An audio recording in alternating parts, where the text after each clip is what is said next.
Welcome to the Dogs Podcast with your hosts, Blake Reneker, Justin Charles, and Josh All. Hey, what's up, everybody? Welcome back to another episode of the Dogs Podcast presented by Omaha Steaks, and we are doing another Dog Pack Discord show. Josh All, Justin Charles with you guys, and while we let the chat here on Discord fill up, just want to remind you guys, if you're watching this video on YouTube, please like the video, subscribe to the channel. We are getting closer and closer and closer to 10K, and we can't wait to get there. We'd really love to do it before the season starts. So help us get there. Subscribe to the channel. If you're listening on audio, give us a 5-star review. Helps out the show a ton. We are talking today.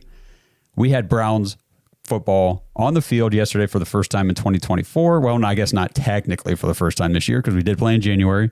But for the 2024 season, the preseason has kicked off. The Browns played the Packers yesterday, and we are here to discuss it with everybody in our Dog Pack community. And again, if you are interested in joining the Dog Pack community and taking part in some of these Discord stages like we've been doing, we're going to do more throughout the season, hopefully, and just continue this process. Go to jointhedogs.com, become an official Dog Pack member, join the Patreon page, help support the show, number one. We really appreciate that. You get to come into these Discord Dog Pack shows like this. You get access to the private Discord.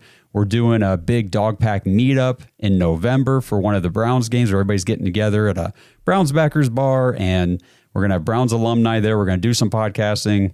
There's so many perks and benefits to being in the Dog Pack. So just go ahead and give that a look if you're interested. And we are pushing. We only got a couple weeks left for fantasy football. So you guys here in the Discord, if you want to play fantasy and you have not registered yet, go put your name on the registration post. It's pinned to the top of the Patreon page. And if you want to play fantasy football and you're not in Patreon yet, just go to that link, jointhedogs.com, join the Patreon, and it's the very first post pinned to the top of the page. Just drop your name on the register comment sheet there, and we'll get you into one of our fantasy leagues. I think, Justin, we've got 4 filled up completely, working on that 5th. And if we get enough people, we'll open a 6th league as well. So don't wait. If you want to get in now. So who would like to jump up on stage first and talk about what we saw yesterday when the Browns took on the Packers? Anybody with their hand up? Mr. Jackson. Let me, man, it has been a few weeks since we've done this. Okay, there we go. We'll get you up here. Andrew, what's up, buddy? So I saw a lot of the comments and stuff yesterday and everything about the game. I mean, I don't know if anyone's paid attention over the last 5 years, but that's pretty much a Kevin Stefanski preseason game. Just vanilla if vanilla was vanilla. So are you guys worried about anything? Because I after what I saw, like, there's some things that I saw that were great, like the transition between quarterback to quarterback to quarterback, I thought was great.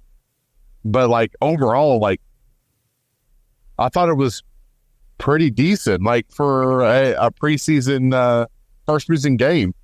I really just don't buy all of the hype of the negativity, I guess is what I'm saying. No, I'll let Justin go in a sec. The only things, I guess there's really like 2 main things that I guess I would come away worried about and concerned about. And it has nothing to do with the play calling, has nothing to do with the offensive output or showing or anything like that. My number one concern right now is offensive line depth, because we've lost both our backup centers now. And that we'll get to Luke Whippler in a second, but that sucks big time. And then the other thing on defense that I'm worried about, tackling seemed a little suspect yesterday. I know it's the backups, but at the same time, those are the kind of football fundamentals that go from, the top of the depth chart to the bottom throughout practice. What are these guys being, taught and everything, during training camp? And it just seemed like tackling was a little bit at times not quite there. But Justin, what do you think, buddy? This is my takeaway with all preseason games. Doesn't matter what team it is. What you see is probably not what you're going to get. I came into yesterday, I wanted to see some of the depth pieces. I wanted to see the second, the third string guys, and that's pretty much what we got. And I came away, I guess, lacking a little bit. Like, I felt like we kind of underperformed. But I talked to Josh about it. I don't think that we came in there trying to show them anything. like you said, very, very vanilla. I think if you can take good things away from it, I thought Cade York looked solid, from what I saw. I thought DTR looked great. But I agree. I'm with Josh. If there's the big takeaway from this game, it's offensive line depth. And now you're looking at a situation where Posick, who has injury history now, if he goes down, right now we don't even have another center on the depth chart that we could probably plug in. I don't even know who played behind Whippler after he went down. Right. So Zach Johnson came in to play center after Whippler. Give me 1 second.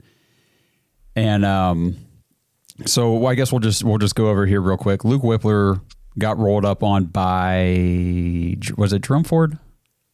Who? I forget who it was. Somebody. I do not know. Somebody rolled up onto the back of Luke Whippler's ankle, broke his ankle, air cast, carted off the field. He's got to have surgery. They didn't give like a timeline for a return. We're hoping sometime during the season. It'll probably be like after the midway point, second half of the season, somewhere in there, if he comes back this year. But that sucks because Brian Allen had that, what did he have, a bicep or something? I can't remember now. This is a couple of weeks ago in training camp out the Greenbrier. They ended up releasing him. They signed Zach Johnson. He took over for Whippler yesterday. I don't even know if he's definitely like a center. I think he's just like an offensive lineman. Yeah. Was he He's listed as a guard, but with center experience. Right. I think, he's the guy that we signed. He was had all UFL honors last year in the UFL and stuff like that. But Birmingham. Yes, exactly. Yep. The Stallions, yeah. Yep, South Dakota State kid. Yeah, that's right. And he was a UDFA in the NFL like 3 years ago or something like that. Okay. Yep. Man, look at this memory, 2001, baby. I think. Okay, cool. Yeah. But yeah, so, I think that Johnson came in and played okay. I mean, I didn't see anything that was like, oh, this guy is ass. But at the same time, he was going up against this, third and fourth stringers for Green Bay. So we've got to address that. And I'm sure Andrew Berry's already all over getting somebody in here because, when Brian Allen went down, that was a bummer. But at least we still had Luke Whippler. And now we don't. So we have got to get that fixed. All right. Does somebody else want to jump up here? Talk about yesterday's game? Hands up. All right, Butters. Butters, come on up, buddy. Oh, what's up, everybody? Can everyone hear me okay? Yes, sir. Absolutely. Perfect. First time trying on the phone, so I was curious to see if it would work okay. But yeah, no, I guess for me, one of the big things I've kind of been back and forth on, I want to get you guys' thoughts on, is in the preseason, I understand that there's a big push to not show your hand too early, right? You want to keep everything super vanilla. What we saw from an offensive perspective yesterday, that is nowhere near, at least better not be anywhere near the kind of formation scheme that you're going to see from Ken Dorsey moving forward. Like that is 100% old school Kevin. We're going to run wide zone. We're going to do a lot of play action fakes, boot rollouts. Like that is old Kevin playbooks, and with us moving with the spread and probably more of an RPO game, like we didn't see any of that yesterday. So at what point do we, kind of say, hey, we need to use some of this preseason live action, live bullet drills to really make sure our guys are understanding the new schemes really well and have those super clean? Because, in practice you can get, a decent amount of reps in, but it's not the same against going against live action against guys that haven't seen you play yet. I guess where do you draw the line of we want to keep everything under wraps. We don't want to show our hands too early, but at the same time, we kind of need to get these new schemes practice in front of a live, brand new face group that we can actually see. All right, what are the things we need to tweak before we play Dallas week 1? Yeah, that's a good question. So let me just start here. So watching other preseason games, because I like to watch a bunch of different, players and stuff, just even fantasy football related throughout the preseason. So I'm watching some of these other games a little bit. And I felt like the teams that came out and put a little bit more on tape were the ones that really had the young players, specifically the quarterbacks, that they needed to get out there and they really had to get these practice reps in. So you're looking at like the Bears. I thought the Vikings. I was watching the Broncos a little bit ago with Bo Nix in there. Even the Falcons with Penix. Like these guys were kind of running a little bit more, I think, of their actual offense because they got to get these quarterbacks who are going to be the starters integrated into that system. With the Browns, we've got a solidified starter. He's a veteran Pro Bowler. Like, we don't really need to worry too much about him adjusting to an offense and understanding the concepts of the, and implementing at the NFL level. So he's not even playing. He's not going to play next week.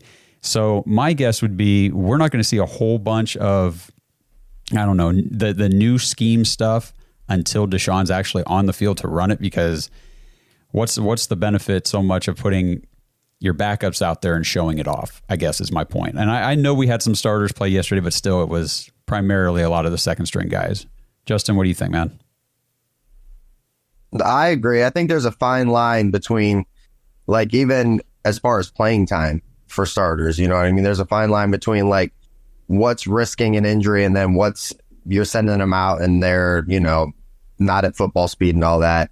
I kind of agree with you, Josh. I don't think that we're going to see anything really new offense until maybe the last preseason game. You know what I mean? And then that even depends on, like, who's out there playing and stuff like that. I'm not concerned as far as seeing the new plays. I'm more concerned that as far as, like, the last few seasons, I thought we almost rested too much heading into preseason. And then game one, I remember that Titans game a few years ago.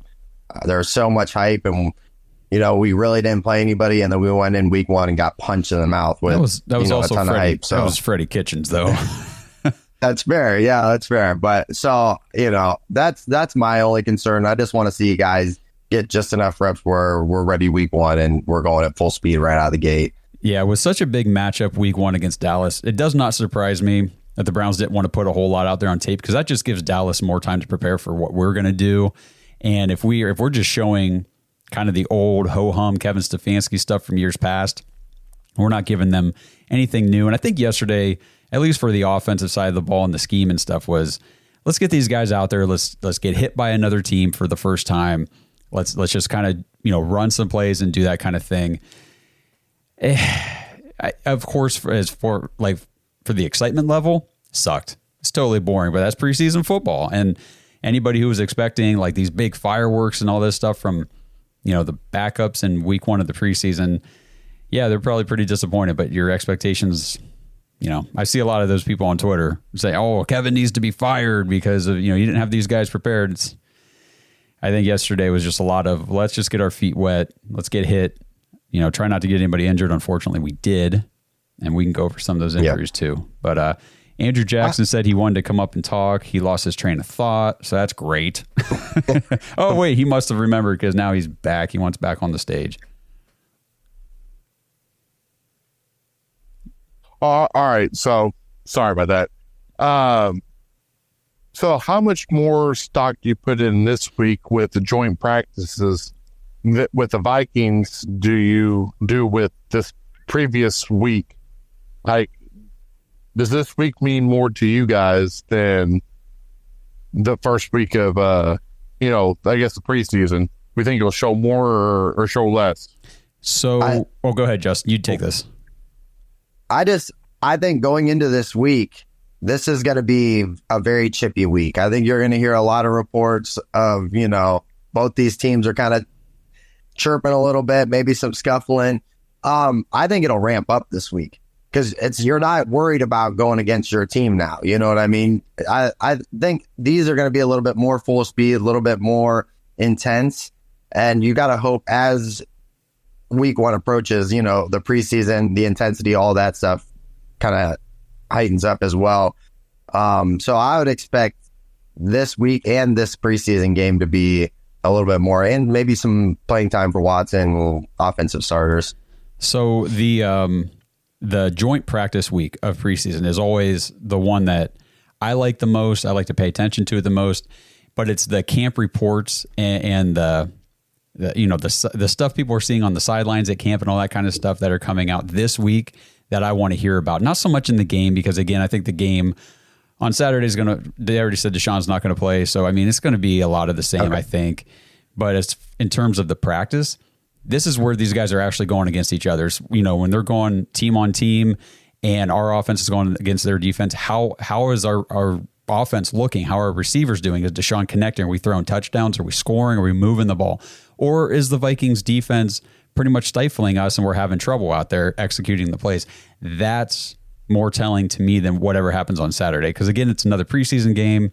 We won't have the starters out there. Maybe some. I have no idea what the plan is yet, but it won't be a full go kind of thing. But practice will be.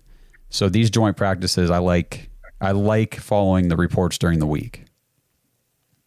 All right, let's see. Pastor Rob, you can come up here in a second. I just want to hit real quick. Kevin S. says, Zinter and Cohen both look good to me. I thought Zach Zinter and Javian Cohen, who is the UDFA out of Miami, I thought those two linemen, I thought looked pretty good. I was happy to see that. And Thrilla, Justin, would like us to talk about the secondary depth. D'Anthony Bell is already out. I saw him on the sideline, his tree closed. That sucks, man. And then he says Hickman got injured. Looked like he pulled up with a hammy that he did. Yes, I don't think he ever came back in. So, and he did get torched on that deep route by Dontavian Wicks. So who else do the Browns have? Because Thrilla wasn't too impressed with Khalif Halisi, and neither was I. That's fair. I mean, that's the scary thing. I talked to somebody yesterday, and they're like, hey, about the game, it didn't look great, and I was like, yeah, we had a tough day for our depth yesterday. And I agree, like after you have Juan Thornhill, Delpit, Rodney, especially with D'Anthony Bell probably being out maybe a couple of games, we'll see how healthy he is heading into week 1, but it's not great. It's not great after that. No, I'm just kind of looking on PFF here and looking at some of these grades and things. So let's see, we're talking, I never even, I followed the Browns so freaking close. And I try to pride myself on knowing the roster pretty much front and back. Who the hell is Brady Breeze? I didn't know about him until yesterday when we were at the game. This guy's out there and he's like in every single play. I'm like, who is Brady Breeze? Yeah. But I understand it's a preseason game. He did look good too. He had some nice plays. I was like, okay, so, and he's listed as strong safety and everything. So, if Hickman, Bell, unfortunately, I know he's our guy, but if these guys are hurt, I mean, it looked like Brady Breeze is a guy that could end up filling a little bit of depth if he continues to play like that. Tony Brown, I didn't really notice him too much. Looks like he just gave up one catch for, does he even say 23 yards? Rodney McLeod, I think that his age might be catching up to him just a little bit, but I think he's still a good depth piece to have on that secondary. And then Chris Edmonds, again, don't know a whole lot about him, but I agree. Khalif Halisi, woof. It just definitely did not look great. Let's see, Kevin. Yeah, Miles Harden. I thought Miles Harden definitely looked good. They kept talking about how physical, like a cornerback he is in his tackling, and he was out there proving it. I mean, he was hitting guys, and he looked like he was supposed to be where, or he was where he was supposed to be a lot. Anybody else, Justin, that you can think of? No, that was pretty solid on your part. Okay. All right. Yeah. Poor Halisi, but I mean, it definitely was not great. Yep. So, Pastor Rob wants to come up, so let's get him up on stage. What's going on, brother? Maybe. I'm trying to get him up here. Okay. Pastor Rob, you jump up here whenever you can. I'm trying to get you up here. But let's see. Kevin says, I think DTR took a step forward with his ball. He had a lot more touch on his throws. His ability to keep plays alive with his legs while also keeping his eyes downfield shows a lot of maturity. I thought he had some touch too. Yeah. Last year it did feel like he was throwing lasers most of the time, but yesterday he looked really nice. I thought he looked great yesterday. If leaving the game and, watching the second half and everything, I'm like, that's the takeaway for me is he looked great. Now, obviously he's playing third and fourth string defenses. He looked good last year in preseason. There's people calling for him to start over Watson last year, but no, I thought he looked great. He was the biggest takeaway for me. This episode is brought to you by Omaha Steaks. Dog Pack, the summer's in full swing, and you guys know what that means. Omaha Steaks annual Hotter Than Fire sale. Go to omahasteaks.com right now, and for a limited time, you guys can get big savings on great packages from Omaha Steaks for just $99. Plus, you guys can get an extra $10 off that order with promo code DAWGS, DAWGS, at checkout. So these packages with that promo code are essentially $89. From exquisite steaks to legendary burgers, the premium pork, the air-chilled chicken, the meatballs, the chicken wings, the appetizers, the ready-to-eat meals, the wine, everything that Omaha Steaks has to offer. Head over there today, check it out. Shop the Hotter Than Fire sale to get these exclusive savings on the mouthwatering packages that start at just $99 plus. Use that code DAWGS, DAWGS, when you check out for an extra $10 off your order. But hurry, because this sale is only available for a limited time. Summer always flies by, and this deal is going to fly by, so you're not going to want to miss it. Go shop today, omahasteaks.com. Use promo code DAWGS at checkout for an extra $10 off your order. Pastor Rob, what's going on, brother? Not a lot. How the fuck are you guys? What's up, brother? I've got me a Kenny Mac Dog Pound or Pound Town Lager today. This stuff is damn good. By the way, happy birthday, Kenny Mac. Happy birthday, Devontae Travis. You guys, hope you guys are living it up. I know Kenny is. Absolutely. I've got two questions for you. One, the sort of half not a question is I don't really care about the preseason at all. This is warm up. This is pretty getting ready for a season. It means less than nothing. It means zero. Injuries are the only thing that come out of this that actually mean anything. Which means we were in the negative.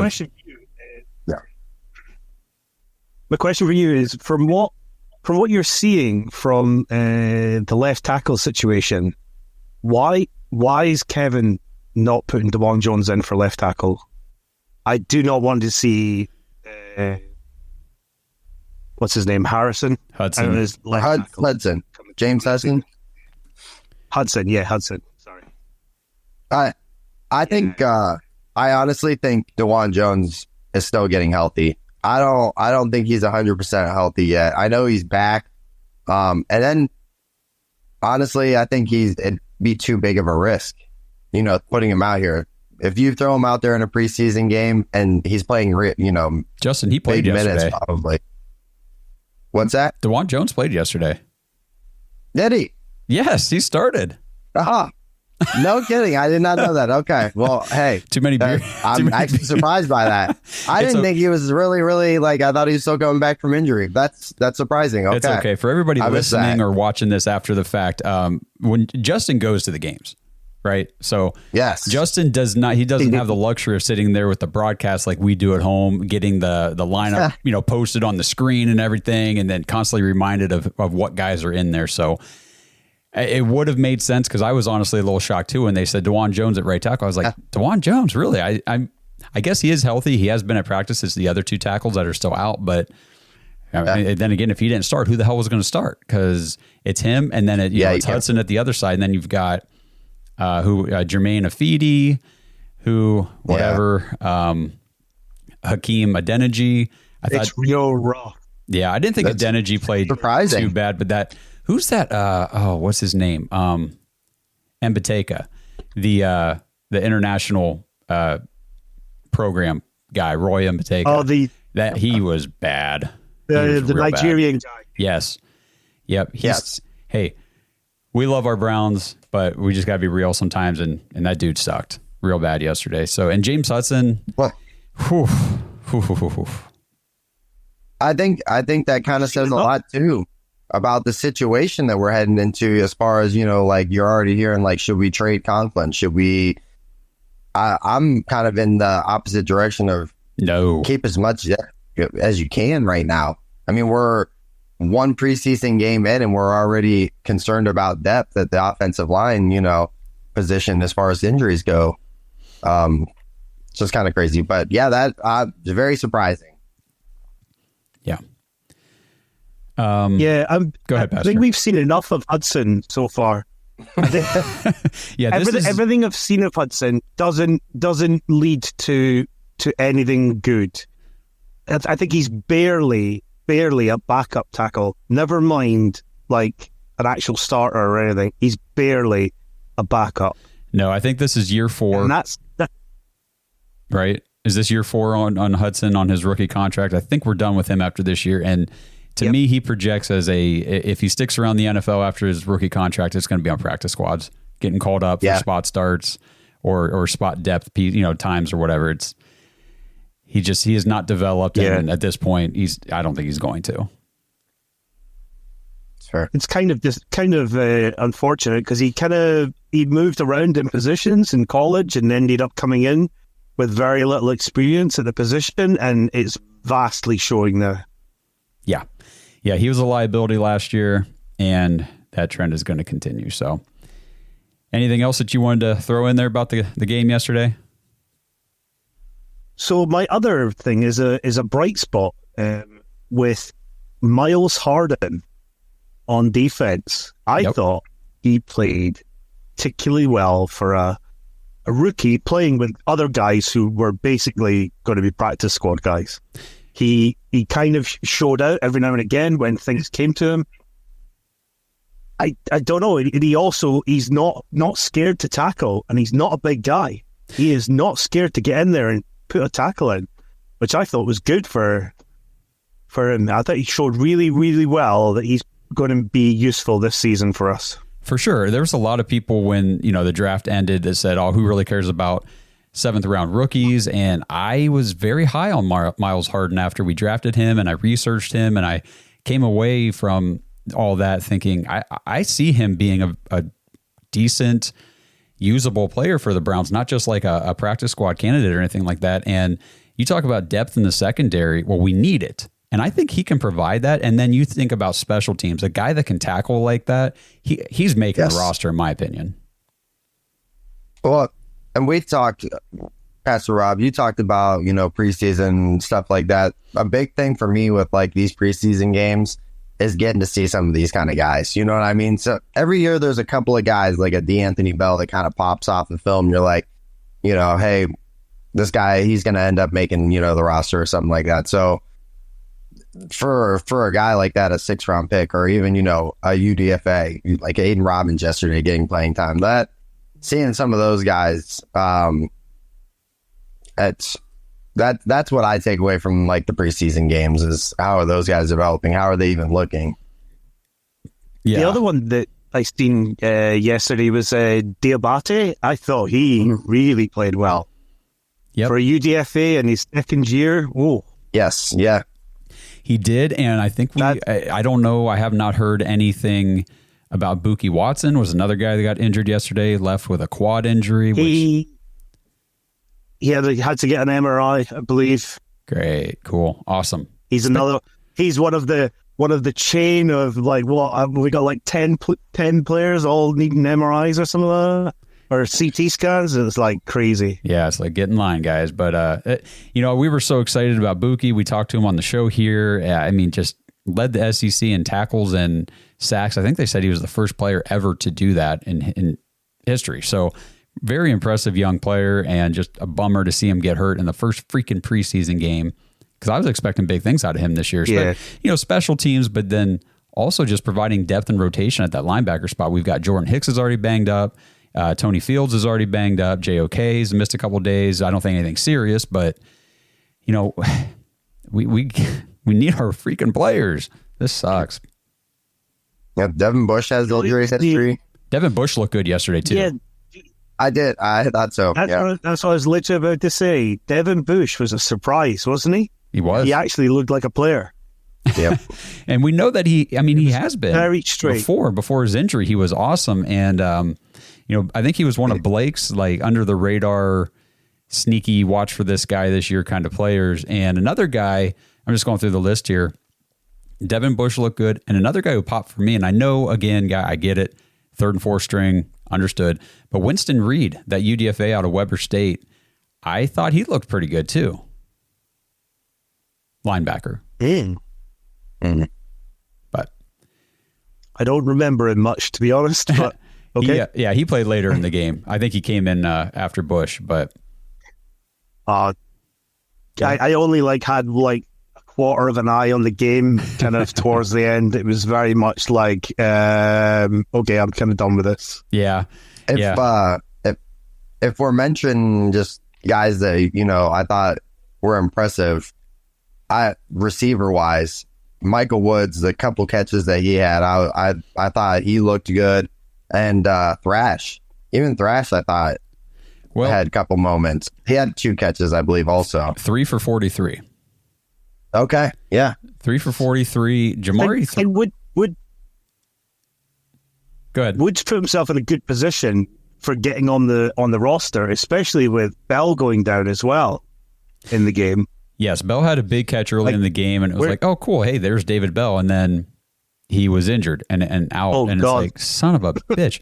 And then, I was waiting. I wanted to see Jamari Thrash because I've heard a lot of good things from camp. Just, he's running good routes. He's got good hands. He's where he's supposed to be. And then he came out yesterday and he just did all that on the field in an actual game. So I think Jamari Thrash could be a very valuable player this year. We've been talking about the wide receivers, obviously, a lot with the Ayuk stuff going on the past week or so. And, Amari Cooper's 30 years old. Obviously, he still plays at a high level. But if he gets injured, Jerry Jeudy's already missed a ton of camp because of his injury. And now you got Bell, who's out. And I think a guy like Jamari Thrash could end up getting more work than what maybe was originally planned. But Justin, I'm with you. I thought Michael Woods looked good, too. And it was very nice to see Amarian Brown. He made a couple. He's got listed 2 receptions for 26, but he had 3 receptions for more than that and a touchdown that just got called back on a penalty. Yeah, I felt bad for him because it started off kind of pretty low for him. Yes, and then I felt like he redeemed himself very well towards the end of the game. For sure, we actually you had some props that should have really been catchies as well. Yeah, Brown. Yeah, he struggled a little bit, but he did redeem himself. It was good to see. I mean, we actually messaged Amarian Brown and Aiden Robbins both after the game, and just told them good job, congratulations. Just so fun to watch these guys that are the UDFAs that we got to interview on the show, and they both said thanks and everything, and just excited to see them continue to get opportunities. The way the running back pecking order went kind of made me reassess my evaluation a little bit on where Aiden Robbins might be standing in the order, just because when Nick Chubb comes back, it's Nick Chubb at the top of the timeshare, which I think it'll still be a pretty heavy timeshare when he comes back. And then you've got Foreman, who's still coming back from that neck injury, but I think he was practicing this week, back at practice, so he should be okay. And then obviously Jerome Ford is going to be the lead guy to start. And then we saw a lot of Pierre Strong yesterday. What did you guys think about Pierre Strong? Because I was kind of like, I think he had one run where I thought, hey, that was a nice little bounce out where he made a nice cut and got some yards. But overall, just kind of in my opinion. Yeah. So go ahead, Pastor Rob. Sorry, buddy. I think if anything, Strong's got a better chance of getting special teams. I think him and Prochet are the odds-on favorites for return man. Oh yeah, I think Prochet's got that locked up. Yeah, I think a better thing for Strong to get it, mostly based around the fact that the way these kickoffs are happening, it's very congested. It's more a running back position than a wide receiver position. Because it gets very congested really quickly, and they're taking some kind of hard hits on these returns. They are. So running backs seem better positioned to take these hits and retain the ball. I think that's where his position would be. Apart from that, the running back room yesterday was anemic. It was really bad. I agree, buddy. I agree. I thought it was disappointing, but also I'm keeping in mind too that we're talking about second and third string line depth. And we're talking about very, very bland run schemes, like nothing exotic. It's basically just a draw. Everybody, you know what I mean? So it's disappointing. I get it. Trust me. I came away from it going, Jesus, I don't even know if we got 2 yards a carry or 3 yards a carry as far as over the game. 2.7. How big was it? What was it? Yards? Game or something? 2.7 yards a carry. Yard? 56. Okay. But I'm trying. I'd like to just keep remind myself too that this is very just simple schemes. This isn't, that would be my takeaway. But you're right. It didn't look great. It did not. Running back 1, 2, and 3 are out. 1, 2, and 3 are all out at the moment for us. So Nick Chubb, Freeman, and what's his name from the Bills? Oh, no. Nyheim Hines is not running back 3. Jerome Ford's running back 2. Oh. I mean, yeah, Chubb's out, and then you got Ford and Foreman, I think, are going to split. And Nyheim Hines, we'll see. I'm not holding out hope. The dude has not done a football drill in over a year from that ACL. I don't know if he's going to make this team. Yeah, he's still injured now, which is not a good look.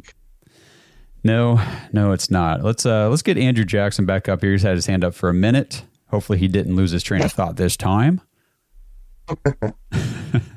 No, I didn't. But anyway, first off, I got to say this. Jamari Thrash equals Jamari Trash. I watched him a year at Louisville. He sucks wiener.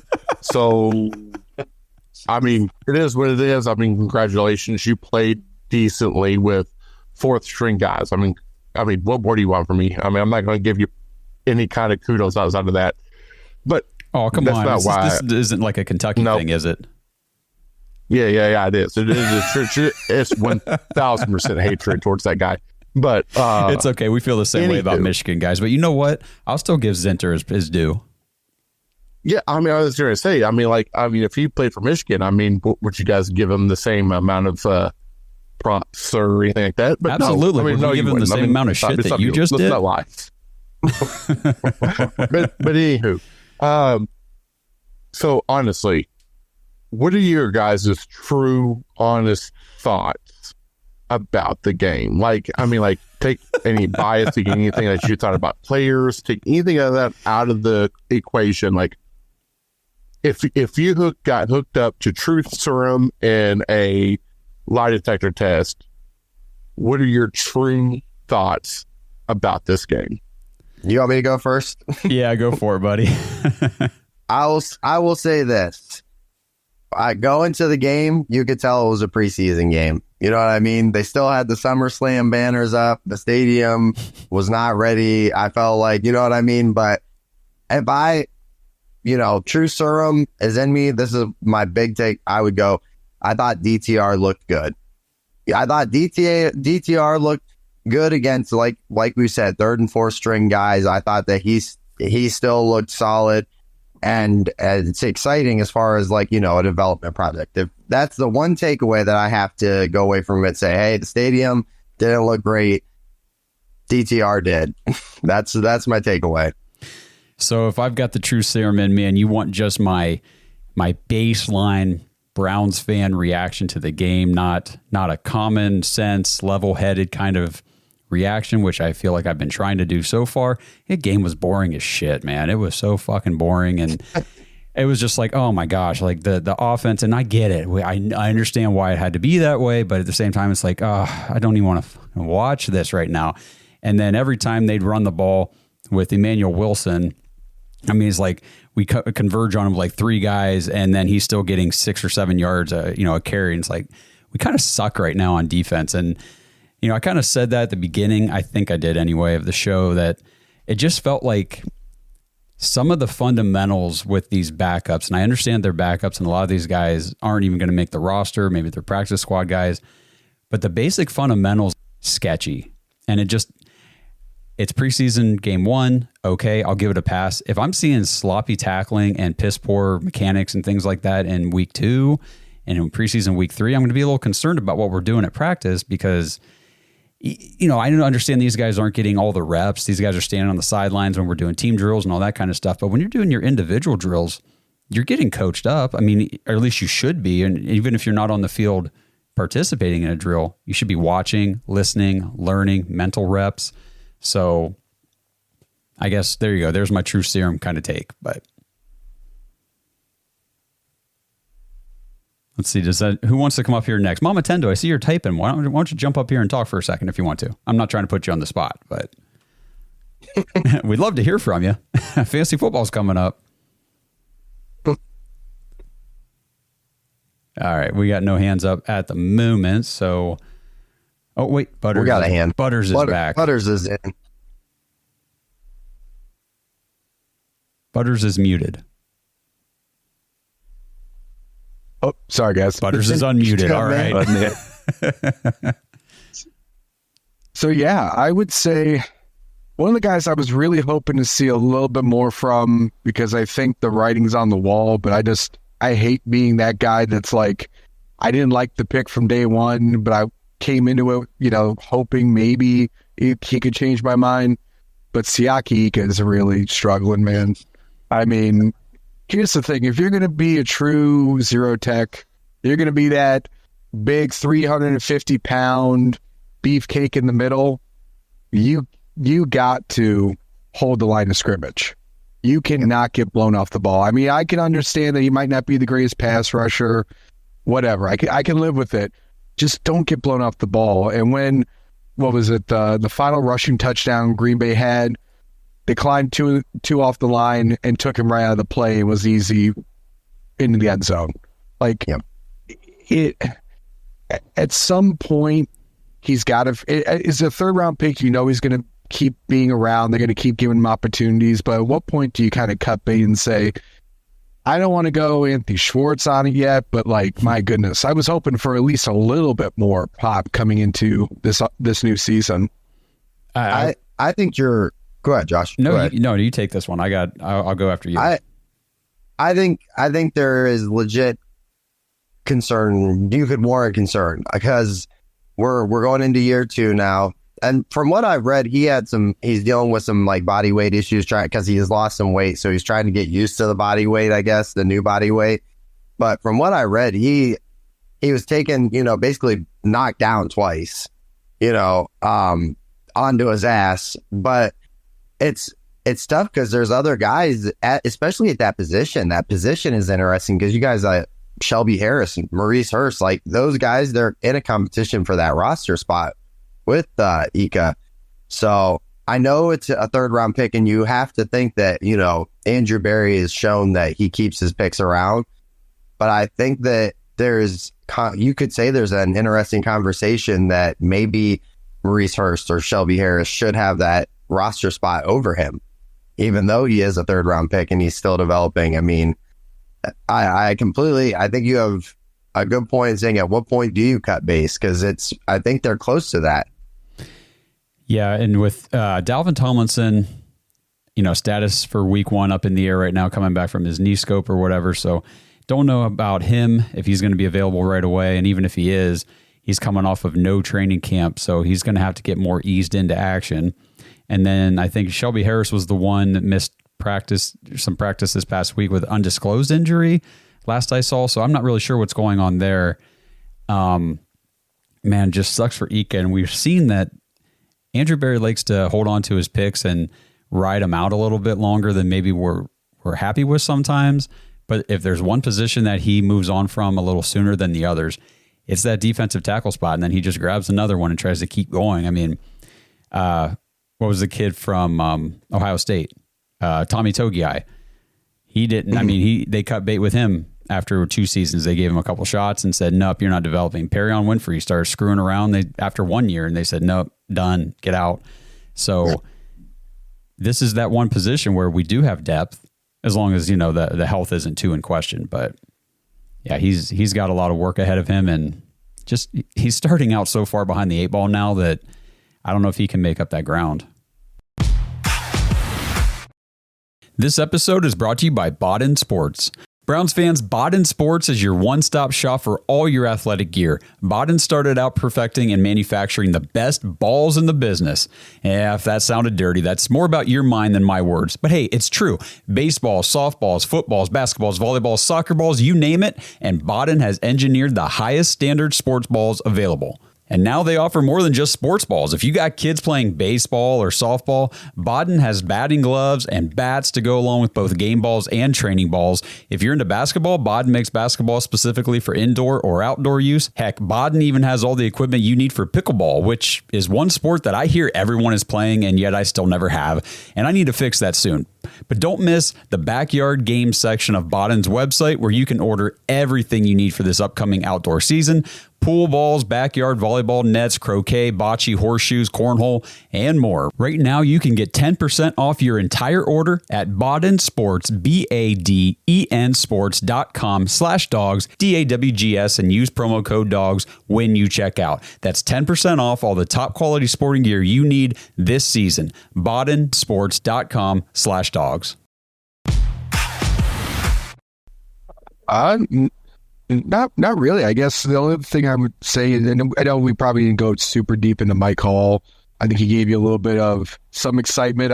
I feel bad. I feel like he almost had a really good sack, but Isaiah Thomas he actually really showed up, which was nice because it was kind of like that forgotten man that you forgot he was a 7th round pick like a couple of years ago, and he's like popping out a little bit. He's showing him his stuff, but I thought Mike looked explosive. He did a pretty solid job maintaining the line of scrimmage because I think we all kind of agree that when he was coming out of Ohio State, it was no question about if he can get to a quarterback. The explosion's there. He is a pass rush savant in that scenario. The trick with him is when it comes to the run game, can he maintain the line of scrimmage or does he get blown off the ball? Kind of like we saw a little bit with Perrion 2 years ago. Because if he can be out there on the early downs, I mean, he's a guy you could really see getting the 60, 70% kind of snaps, but it might take a little bit. We'll see. But I thought it was a solid outing for the rookie. Yeah, for sure. And you got to remember, too, whenever he was out there, he didn't even get to go out there with the guys we started yesterday who weren't the starters. They were like the second string defensive line. So he was out there with, maybe some of the second string guys at times, but mostly the third string. I think it's a different story when you get somebody with his specialties, his skill set, get him on the line with Myles Garrett, Zadarius Smith, Dalvin Tomlinson, Obo, and then let him cook. So he was encouraging. The biggest thing for these rookies, especially like a guy like Mike Hall, get out there, get reps, get processing speed down for the game, all that kind of stuff. So I thought that was really good. Yep, agreed. All right, so let's see. We've got about 15 minutes left here. We got a couple hands up. So we'll see. We'll get Pastor Rob up here first, then Andrew Jackson. If anybody else wants to talk, get your hand up, and we will make sure we get to you before we close out the show. Pastor Rob? Come on up. There we go. Okay. Hello. I was actually want to continue Butter's conversation that he was having about Ika. That's why I want to jump up. So I don't know if Butters wants to stay up as well. Do you not think Ika, like, as a pick, it was an odd pick from everything that the way that we play the defense, that he wants to play the defense? Ika is a strange pick because he never normally plays a nose tackle. He never normally plays a zero tech in his system in Jim Schwartz. So it seemed a very strange pick at the time. It's like they identified him pre-Jim coming in and went, yeah, we're going to take him anyway. It's a very, very, very strange pick. Everything that Ika does, he might, like last year he was 300 plus and now he's like late 200s. But I think Justin could be on the line and hold a man up longer than Ika. I don't know, man. He falls over. He doesn't. It's almost like he's not putting the effort in. It's really, really disappointing from him. I'm yet to see him be anything but just like a body, like taking up a number on the depth chart. That's the only thing I've seen from him, and I've not seen anything from what he was like at Baylor. I think he was Baylor, wasn't he? Yeah. I've not seen anything like what his college tape was at all. What are your thoughts on that? And Butters, if he's up again. Yeah, Butters came back up. Do you want to chime in on that? Yeah. So one of the things I'm a huge fan of is I love draft prep. Love researching guys. Hell, I've already started researching for 2025 already. That's kind of one of the things I love doing. Love watching film. So when I look at D tackles, you're 100% on point, Pastor Rob. It's with the way Jim Schwartz works his D-line. They're aggressive. They want to get in the backfield. You're looking for 3 techs. You're looking for guys that are a little bit lighter, that 290, maybe 300, maybe a little more, but they got to be explosive. They got to be quick. They have to be pass rush centric. A guy like Mike Hall makes a ton of sense. A guy even like a Byron Murphy this last year went to Seattle. That's the kind of mold I expect a Jim Schwartz would covet. When they picked Siaki Ika, it blew me away because that just doesn't match what Jim Schwartz does. Siaki Ika is perfect for a 3-4, and he's playing a nose tackle. He's playing an old school style ball. They kept saying, he's going to be this, Ferrari in the garage, and he's going to lock it. And he's quick for a guy he came out 350. I mean, when you're a 350-pound man, that is heft. There is no, you can be quick for 350, but you're not quick. And the other biggest thing with him, because some people pointed to Vita Vea. They said, hey, he could be like Vita Vea. And I say, the issue with that is Vita Vea is a great D tackle because he's kind of almost like a Dexter Lawrence in that same mold where they're big boys, but they have length. Siaki Ika's got about 30, 31-inch arms max. And this is my big red flag with him, that you can't teach longer arms. You can't get around that lack of length to make up for the fact that you might not be the quickest. So he doesn't hold gaps super well. It gets blown off a lot easier. These were things that it kept making me scratch my head because it just doesn't fit the mold. So when they picked him, I just never, and it blew my mind. I just never expected it. So I don't, it's basically the same issues Tommy Togiai had, except Ika is about 50 pounds more. Yeah, Togiai was just a lot smaller. And Togiai came out at 290. He was the guy that put up 40 on the bench, and everyone's like, well, that's like an Aaron Donald, right? Because he's a lighter guy, but his strength at the point of attack could be so good. When you have 30-inch arms, it's so difficult because it's hard to win the leverage battle. It's hard to get your hands in the inside and control the man in front of you. So it's just one of those things that I was afraid that Siaki, because of physical limitations, would never be able to live up to a 3rd-round pick. It would, at best scenario, his best case to stay on the roster is to be a big body, 3rd and short, goal line rotational piece that after the rookie deal was done, they don't resign because it's not really worth, paying him any starter level money. He's just a body for a body's sake. Yeah, it's unfortunate because going into year 2, and I know sometimes with these guys, you got to, and defensive tackles, obviously one of those positions, it does take a little more adjustment from college to pro and all that kind of stuff. We talk about that all the time, but we've seen literally nothing from him. And that's the most discouraging thing. I mean, he was obviously buried on the depth chart last year, dealt with some injuries, but even when we did get glimpses of him in the preseason and stuff last year, and I think then again in week 18, I think he played a little bit against the Bengals there, and it was just like, this guy doesn't do anything. He's just, I'm not impressed. And it's just now carried over into year 2. And with everything you just laid out, I thought you laid that out perfectly well. So very well said. Yeah, I am concerned about, his status on the team. Justin? No, I agree. I just think it's unfortunate because in different circumstances, and it all comes down to roster depth. We're just very, very loaded pretty much at every position. There's not room anymore to wait around on development. Unfortunately, we're not in a rebuild. We don't have time for guys to develop. We're pretty much in a win now window. I would say the next 2 years. So, maybe if this is 2001, this guy is able to sit on the roster, a couple years and develop and get ready, to become a depth piece even. So it's becoming a situation where if they said, hey, he did get cut, it wouldn't shock me at all. Other than the history with the injury berries, he protects his draft picks. But as far as like development impact right now, we haven't seen anything. And, are you going to cut a guy that maybe becomes a depth piece or even, a fill-in starter in some situations next to Dalvin? I don't know if you can warrant that.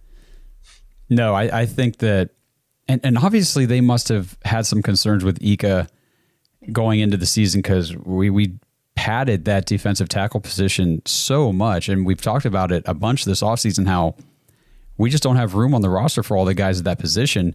There's going to be at least one guy who's not going to make this roster. And you're right, Justin. I can't think of anybody that I would cut or move on from for sake of Siaki. I mean, I'm not getting rid of. Obviously, Mike Hall's locked in. Dalvin Tomlinson, Shelby Harris signed 2-year deal. I think he's locked in. I'm not moving off Mo Hurst for him. Are you kidding me? Mo Hurst is awesome. We signed Quentin Jefferson. I'm not moving off. I think Quentin Jefferson's that depth, rotational, supportive piece, Justin, like you were talking about, that could come in and fill in some meaningful minutes if we needed him to. So, yeah, go ahead. And with the special team stuff too, you're gonna need more as far as depending on what side of the ball it is. You're gonna want more skilled tacklers, gunners. You're on the other side of the ball. You're gonna need extra depth, like running back. I could see us taking an extra running back, like a fourth running back now, because you have to have two guys back. And so I think we're gonna have to basically sacrifice one wide receiver spot already for Prochet.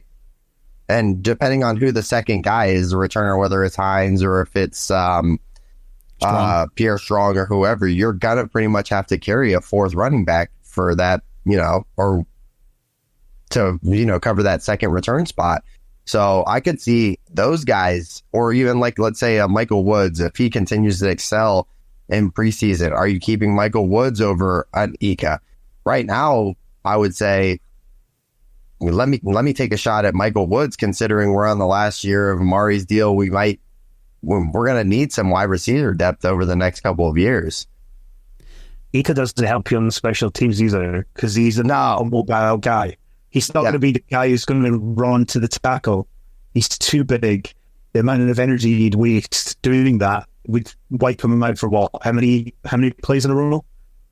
Right. Where you're going to not even be ready for defense. You're going to basically have to sit out a few plays. Yeah. Yeah. I think that what do you think the chances of a trade where we trade him away for like either late round picks or something like maybe a center? I'm not being crappy when I say this. I don't know if he has value enough to get to warrant a trade right now. And maybe I'm way off here. But for me, even though he was a third round pick, I don't know if he's put anything on film that's worth a team coming out and going, well, we'll give you a seventh for him 2 years down the road, 2 years older, I think he only has value in the fact that he's young and he's exactly on his rookie contract. That's very fair. That's very fair. That's the only value he's got. He's not nothing from play. I agree with you 100%, Justin. He's not proven anything. Yeah, I think if he's not on the team, it's probably by cut. Or, maybe they move him to practice squad, because kind of the same thing with the value. Who the hell's coming to get him? He hasn't done anything. So, yeah, that one's disappointing. But we've got a couple minutes left here. Andrew Jackson's had his hand up forever. It must be so tired. But we'll get him back up here on stage, see what he has to say. Yeah, so very tired. But honestly, to play off what Pastor Rob and Butters has said, so just hypothetically, 8 a.m. tomorrow, you got to make a cut after this game. Who are you cutting after this game? And, leave bias, leave feelings, leave all that nonsense behind. Who are you cutting? Who would be that? I guess that, I don't know, other than that the pulls on your heartstring kind of guy, I guess. Who would you cut tomorrow at 8 a.m. if you had to, just after watching this game. And that's all I got. So basically they say, here's the entire roster. You got to cut one person from this game before the next game. So, Justin, does anybody pop off in your mind? Not obviously, like if we look at the play from yesterday, and the disappointing performances, I would say Hudson and Ika would be my two, where I was just like, and it sucks too because it's not really fair. It's it's preseason, guys are still, but those were the two that I felt like, it was obvious that they were getting beaten out there.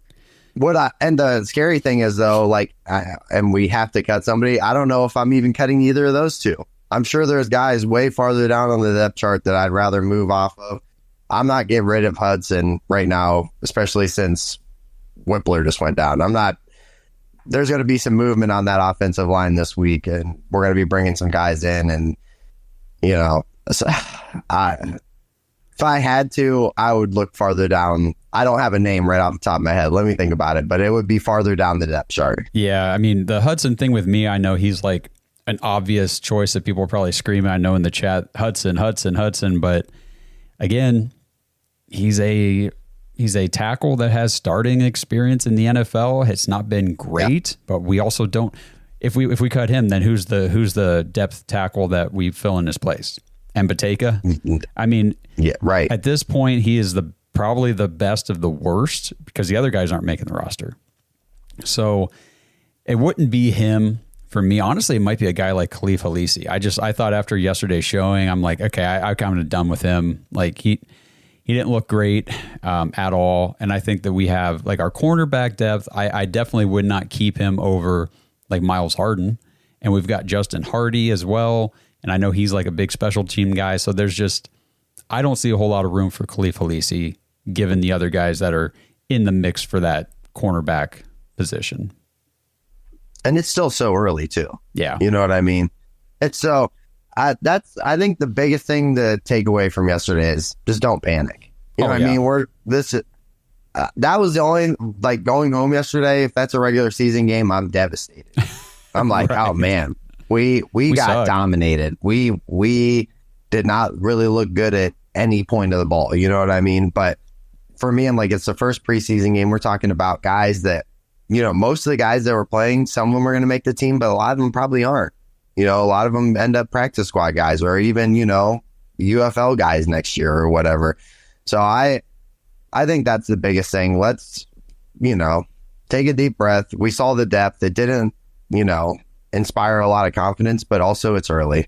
Yeah, I agree 100%. And I think that's a great way to wrap it up. It was a ho-hum, whatever preseason game yesterday, but we did get Browns football back on the field. Like Justin said, I mean, the field wasn't even painted. I mean, it was bland. SummerSlam, they still had the banners from SummerSlam up. It looked like everybody just showed up on Saturday and they're like, oh, we're doing the game here today. Yeah, let's just get this game over with. Yeah. So, moving into this week, pay attention to the reports coming out from training camp practices while we have these joint sessions with the Vikings, because that will be more telling than anything we see in the game on Saturday.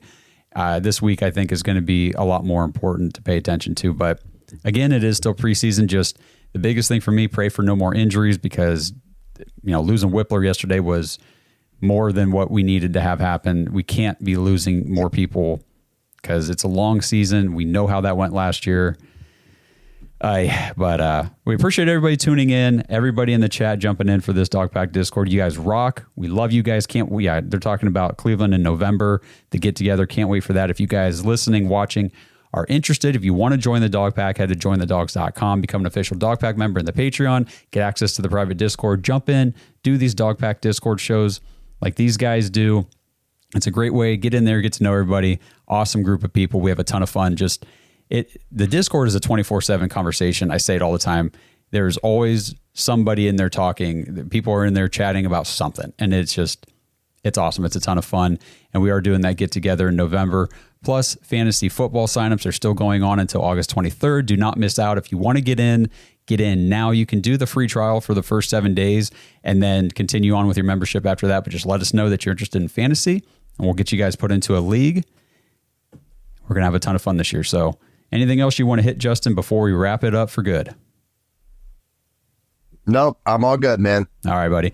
All right, well, again, appreciate everybody tuning in. We will talk to you guys later this week when we talk about what's going on during camp for the week, previewing a little bit of that Vikings game, just talking about Browns football in general. And yeah, we'll see you guys in the next one. Thanks for listening to another episode of the Dogs Podcast. Make sure you subscribe on YouTube and follow us on Twitter at the Dogs Podcast. Get your thoughts on the show at thedogspodcast.com.